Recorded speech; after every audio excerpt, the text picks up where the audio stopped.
এই পুঁটি মাছ আল্লাহ পাতা দিয়ে রান্না করেছি চচ্চড়ি। এই যে দেখো, দাঁড়াও দেখি। জিভে জল এসে গেছে। কি দেখবি দেখে না দেখে। আর এটা ফুলকপি তরকারি মূলা ভাজা করে নিয়েছি, আর আর মিষ্টি কুমড়ো ভাজা আর বেগুন ভাজা করে নিয়েছি। শুধু আইপুর ভাতের মতন হয়ে গেছে। আমি খেয়ে নিই, তোমরা দেখতে থাকো, আমি খেয়ে নিচ্ছি। টাটা করবো না, আগে খেয়ে নিই। খাও। মিষ্টি আছে, মূলাটা মিষ্টি, দারুণ মিষ্টি। মিষ্টি আছে মূলাটা? সত্যি মিষ্টি আছে। অনেক মূলার তিতা লাগে না, এটা মিষ্টি মিষ্টি লাগছে। টানটানা।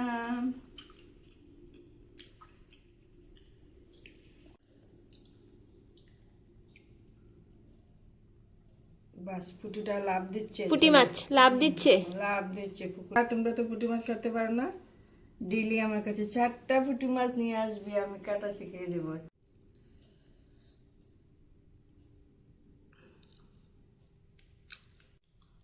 ডিম আছে? এই যে দেখো না, দারুণ।